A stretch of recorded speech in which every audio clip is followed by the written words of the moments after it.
On se retrouve encore aujourd'hui pour parler des discours et messages de haine en période électorale, mais aussi quel est le rôle de la femme congolaise dans la lutte contre ce type de discours. Et aujourd'hui, on a vraiment une nouvelle invitée pour vous.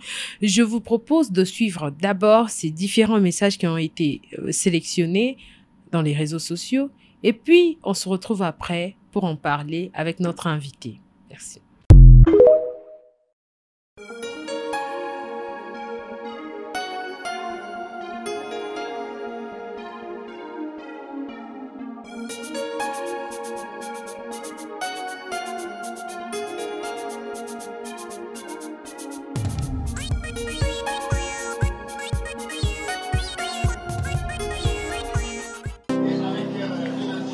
En tout cas, chef de l'État, président Fachi Beto, salela makambo chikoloba na discours na yo ya 2024.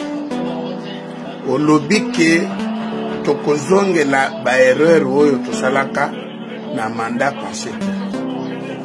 Mais yango ane elinge banda. Pourquoi Congolais kaka pouvoir kaka ya batu moko. Donc bolingi komona biso lokola dikolo pona bino.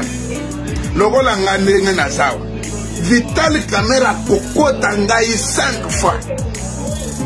Ni akoma ngai. Parmi les conseillers aux Anabango, chef de l'État, na lobi ke moutonet Vital Camera. Il faut ça les 5 fois d'Azalangai. Donc, biso to cause à la besoin cause à la pembeni na yote biso yo to na capacité à diriger Congo ba jeune ba uti ko sili sa ba classe kaka ba mpaka moko ka mutu ya 75 kawana ka moyibi ka uti ko yiba mbongo a 100 jours bo bandi lisusu ba théâtre moko nini asali soki ba biloko nini pona kozwa même na assemblée même na ki ministre Vital Camera ne mérite pas. Papa oyo auti ko sambele la yo na stade Martyr. Alobi mboka ya Congo e ko dirishaka bapayate.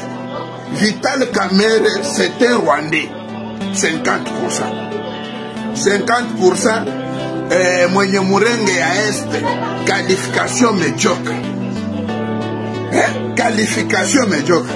Président Tshisekedi. En tout cas, avec beaucoup de respect, Otopé Sanayo Mokonzamboka, Salela Malobanayo. Voilà, mesdames, messieurs, nous sommes de retour sur ce plateau. Bonjour, madame. Bonjour, madame Friska. Vous pouvez vous présenter. Je réponds au nom de Déborah Nyamungabo, jeune femme activiste de droits des femmes, des droits de l'homme en général et des droits des femmes en particulier. Et je suis consultante aussi sur des questions de participation des femmes, donc dans la gestion ou dans la question de paix et sécurité, que ce soit de la femme ou de la jeune femme dans la société ou dans la communauté congolaise. Voilà. Ok. Pour les élections de 2023, vous avez également été candidate.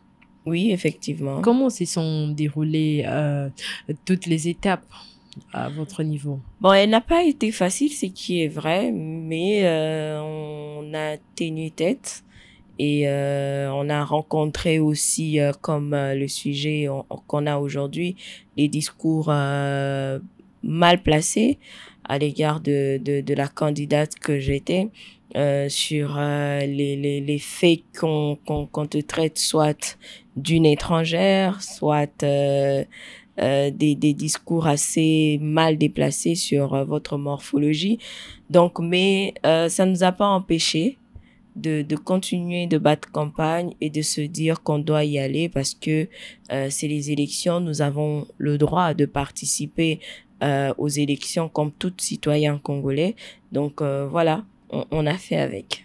Vous avez fait avec, mais c'était une première participation vraiment en tant que candidate aux élections. Est-ce que c'était facile de faire face à ce type de discours-là, de message? Non, c'était pas facile. D'où, comme c'est une première fois, c'était pas facile. Mais en même temps, moi, peut-être, je dirais, nous avons eu la chance de participer dans des formations où on vous prévenait déjà de la réalité du terrain, c'est quoi le terrain. Vous ne rencontrerez toujours pas les personnes qui veulent de vous. Donc, il y a aussi même des adversaires qui mettront de personnes qui voudront bien vous déstabiliser pendant votre discours face à la population, mais faut pas être distraite et faut être focus sur ce que vous allez passer comme message. Et le fait d'être préparé comme ça a fait en sorte qu'on a rencontré ces genres de réalités sur terrain.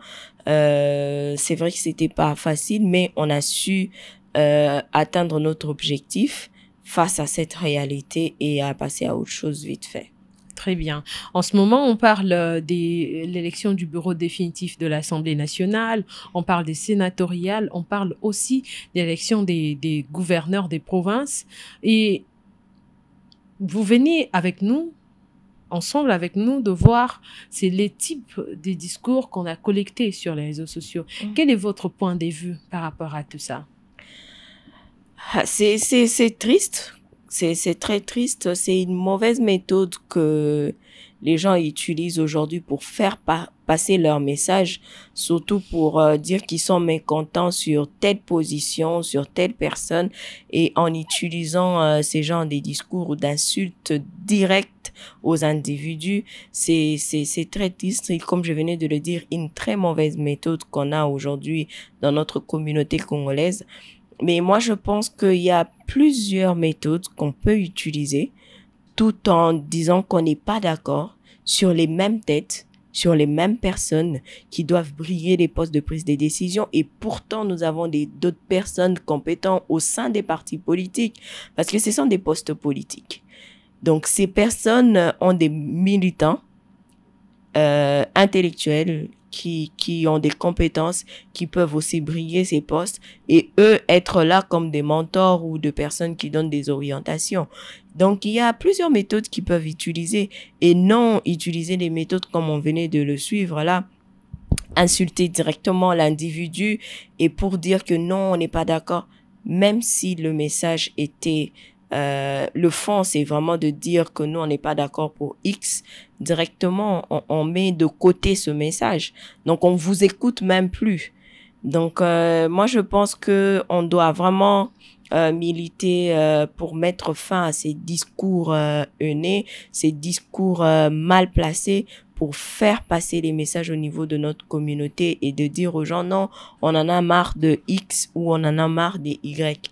Il faut utiliser les messages assez intellectuels ou pas, même pas intellectuels, mais assez modérés et adaptés pour ne pas avoir des insultes au fait. Ce qu'on veut pas, c'est des insultes. Il y a aussi ce discours-là sur les originaires et les non-originaires. Ça revient très souvent depuis les débuts de ces processus électoraux. Comment faire face à ça?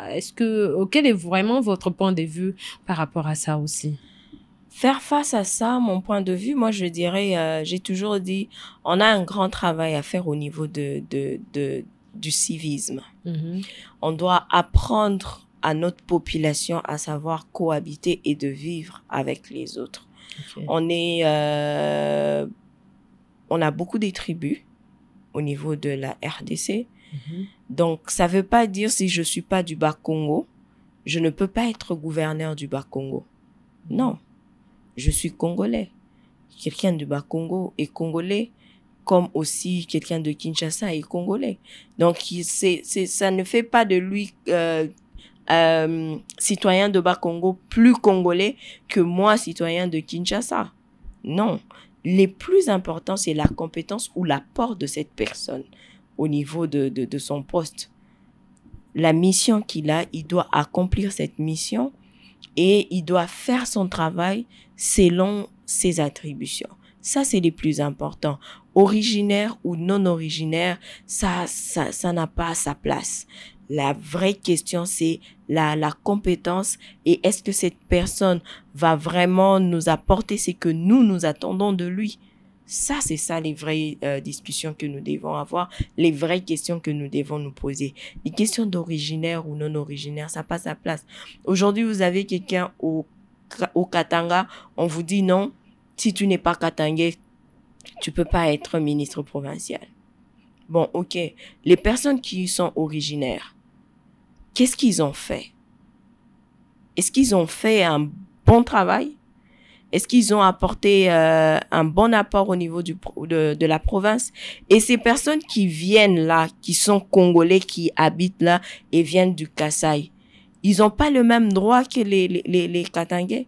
Non, ils ont le même droit.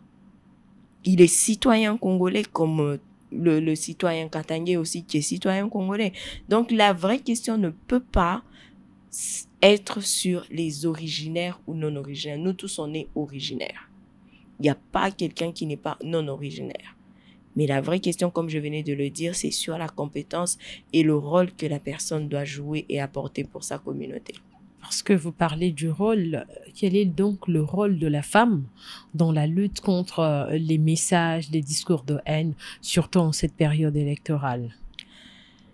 Le rôle de la femme en même temps, c'est vrai que la femme a toujours joué ce rôle-là d'apaiser quand il y a des conflits au sein de communautés, de dire non, ça ne sert à rien de vous tirailler, moi j'irai voir X, parce que souvent ça commence entre deux familles ou deux personnes, et après la personne qui dit, bon, en tant que conseillère ou en tant que mère au sein de la communauté, j'irai voir cette personne pour parler avec. Et la femme joue déjà son rôle de médiatrice. Donc, elle vient, elle écoute les deux camps et elle cherche à trouver toujours des solutions pour amener la paix. Donc, en tant que médiatrice des natures, elle joue déjà son rôle depuis longtemps. Sauf que aujourd'hui, au niveau où on veut ressentir son rôle, les politiques ne lui laissent pas cette place, cet espace assez large pour bien jouer son rôle de médiatrice au sein de sa communauté. Au niveau, je donnerais par exemple, aujourd'hui, on est un pays agressé et il y a des dialogues qui se font, il y a de rencontres qui se font pour trouver la paix, pour faire en sorte que cette agression prenne fin, mais les femmes ne sont pas parmi ces délégations. Et les femmes expertes, au fait, autour de ces questions. Nous avons des femmes médiatrices autour des questions de paix, de paix et sécurité, des conflits. Nous avons ces femmes médiatrices qui sont formées sur ces questions au niveau de la RDC, mais dans les délégations, on ne retrouve pas ces femmes. Comme je le disais avant notre interview, il y a eu des dialogues au niveau de Nairobi, de l'Angola. La plupart des femmes, elles forcent la porte. Et même quand elles forcent la porte, elles ne participent pas, elles accèdent même pas dans la salle. Elles sont dans le couloir. Question au fait de prêter oreille, d'être là, de parler dans le couloir aussi en même temps. Mais pourtant, nous, à ces niveaux, on veut que ces femmes médiatrices participent dans la table, au fait. C'est pas rester au couloir. Ok. Est-ce que vous voulez faire le lien entre cette agression qui est plutôt entre deux nations, la RDC et aujourd'hui l'agresseur qui est nommé par le gouvernement de la RDC comme le Rwanda?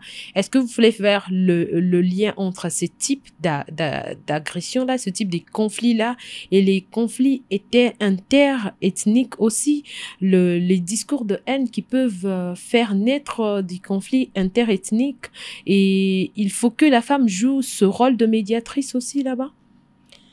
Oui, elle ne joue pas seulement son rôle de médiatrice en externe, même en interne. Ok. Donc, elle joue le rôle partout, au fait. Parce que même en interne, la femme intervient là-dessus.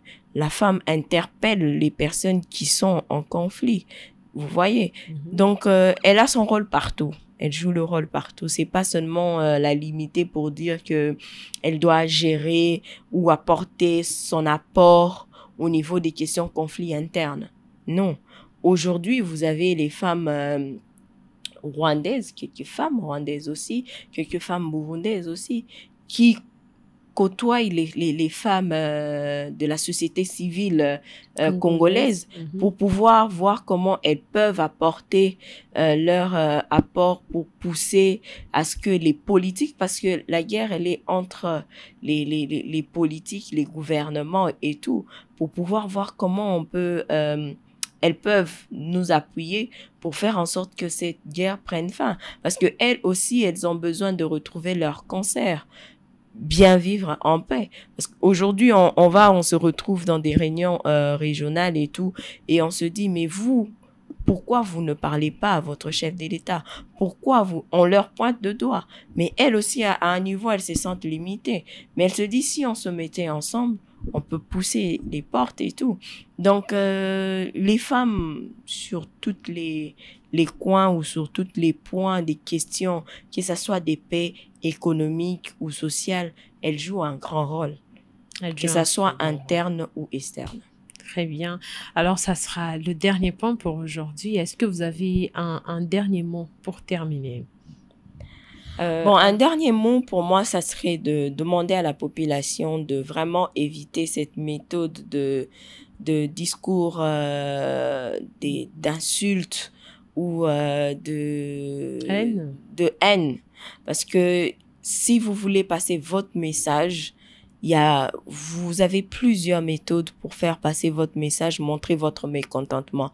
Ça ne insulter un individu ou une communauté ne vous garantit pas que vous aurez la réponse de votre inquiétude. Donc, il faut pas le faire avec cette méthode de discours de haine. Et mon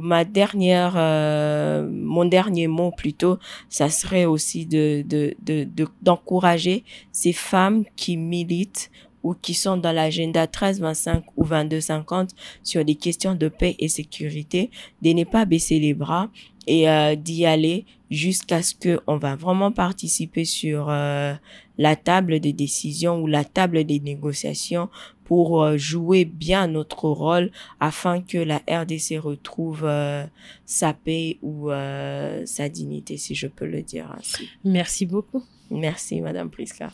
Voilà, c'est sur cette note que nous allons terminer cette émission. Je vous remercie, vous aussi, qui êtes fidèles à Actualité.cd. On se retrouve prochainement avec une nouvelle invitée et sur la même question. Merci.